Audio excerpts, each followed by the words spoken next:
This is Walter Schroed, your roving reporter at KSRC Radio in Socorro, New Mexico. We have with us this afternoon Mr. Lonnie Zamora, the Socorro patrolman that while chasing a car found himself in an area about 2 miles west of Socorro and 1 mile east of KSRC radio station, at which time he reports he came upon an unidentified object resting on 4 legs. That as he drew closer, the object took off with a loud roar spouting blue-red flame and disappeared in the sky. A great number of cars and Socorro people have gathered here in front of the studios of KSRC to catch a glimpse of Mr. Zamora as he arrived and welcome him with their car horns. Mr. Zamora, after coming upon this object, just what did happen? I went up that little road for about half a mile, I guess. Came up to this little parking deal there on the side of the road, and I sort of glanced out of the window, looked to my left, and seen this white object on the ground. So I thought it might be a car that had turned over. So I was the real big Harry going out there to investigate, thought maybe somebody would be hurt. That time I saw this white egg-shaped looking object. It looked something like an egg, you mean? Yeah, from the distance I was, it looked like an egg to me. About the size of a car, I think someone said. Yes, sir, it looked like a car had turned over. That's why I say it's the size of a car. And did it have any kind of markings on it of any kind that you noticed? Yes, it did. Not from that far I didn't see the markings. When I went up closer to it, I did see the markings. And someone said that the markings that you saw was an upside-down V with 3 lines running through it.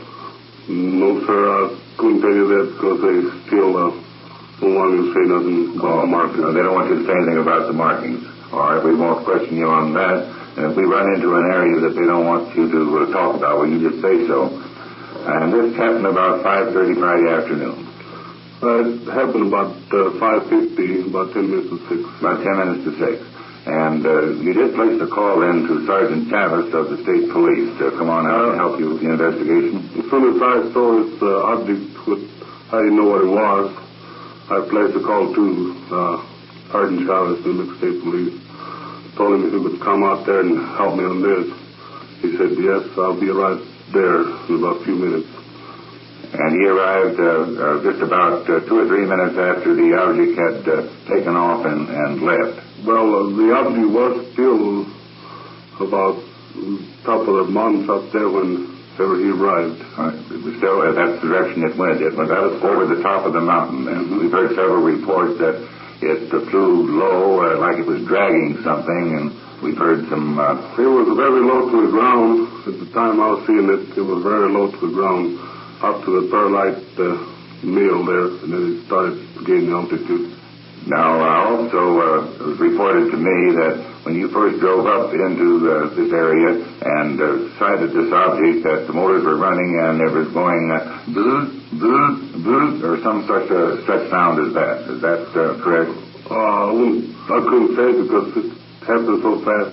I started running and I was scared. Well, I don't blame you. There's thoughts of it even scares me yet. Now, you did say that you saw 2 what appeared to be people dressed in white uniforms with, did they have helmets on like spacemen or anything? No, sir, I wouldn't say they were people. I saw something white coverall. That's what I could say. They looked like there was something in white coverall. Right. But you couldn't identify them as actually being a human being as you and I are. No, sir, I couldn't. But you didn't know whether they turned and saw you or what then? Well, I would say that this white object turned and saw me. Yes. Were they 2 of them? I would say there were 2 because one was in front and the other object was in back. Did you have a chance to notice what kind of a doorway they had to this object, this flying object? Didn't notice any doors, no. And when that took off, it made a loud roaring sound. Is that Yes, sir. That very loud noise, roar sound. And then after it got up in the air about 20 feet, well, the sound seemed to disappear. The sound was disappeared and was very, very quiet. You could hear a pin drop there. And now the markings it left on the ground, now the reports that I've had, and I haven't had a chance to go and take a look, and the winds yesterday have probably spoiled a lot of that anyway, was that there were deep indentations in the ground, approximately 10 inches wide and 6 to 8 inches deep, about 15 feet apart. Is that a correct report? Well, I would say it was about 19 feet apart of the prints. And were there any other prints, like footprints around the area right after the takeoff, when you were making the investigation? There were some prints, but I wouldn't know if there were footprints or anything, just prints, I would say. You couldn't identify them as actually being a footprint, just indentations like maybe somebody might have walked there or something might have walked there. Somebody walked around there because when I got there was nobody around there yet.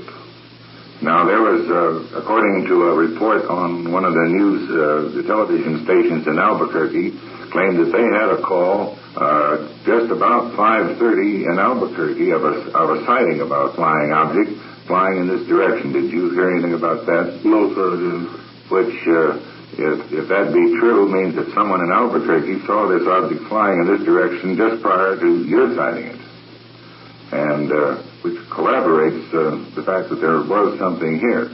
Now, it's the feeling, I get the feeling, at least, Lonnie, as with the people that I've talked to and they were out in the area, that they are quite sure that something landed there and something took off from this spot because of not only the imprints that is left in the ground, but the fires that it started and the method of which the fire or the power that it was, whatever it was using, kind of spread itself as it took off. Is that right? Right. I know there was something out there because I've seen it.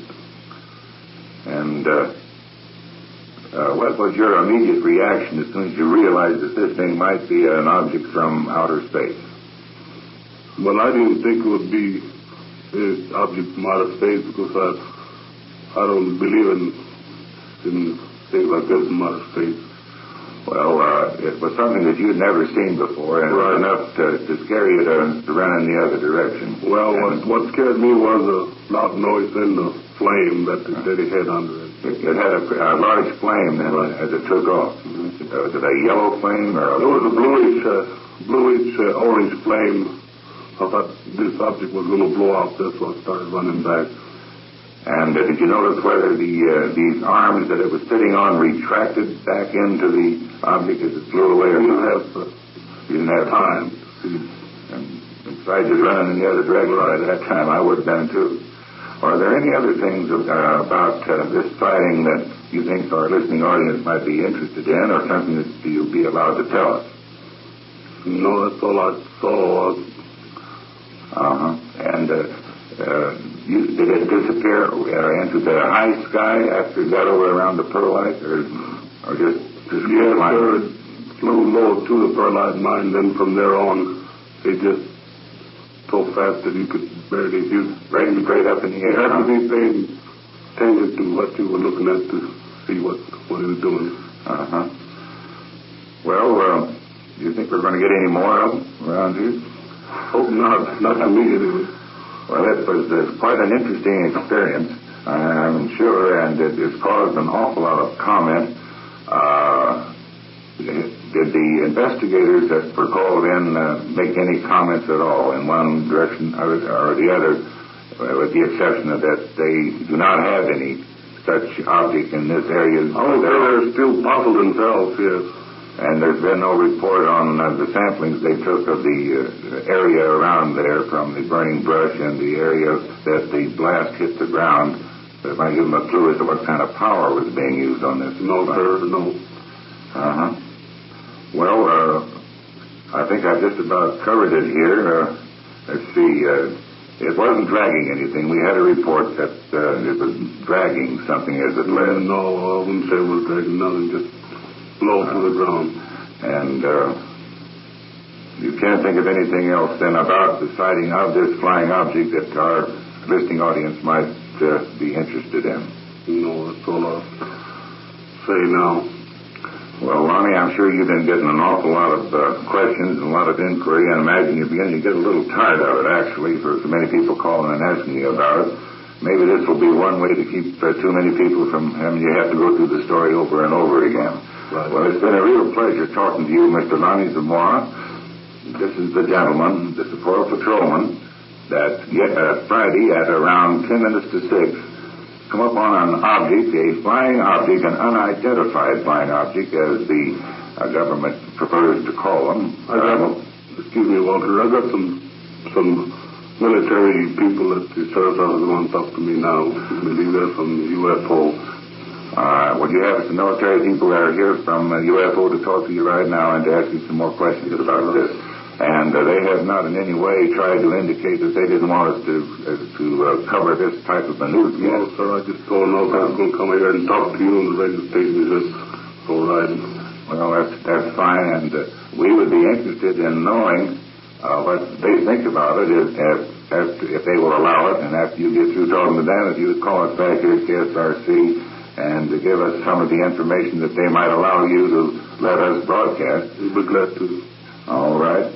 And Mrs. Zamora, I hope that you don't come upon any more of these objects unless we find out exactly what they are. So it's been a pleasure, Mr. Zamora, having you in our studios, and we want to thank you, and I know our listeners thank you, and this is expressed by the great number of cars that are out here in front of our studios just to get a glimpse of what we might call a Socorro celebrity right at the moment.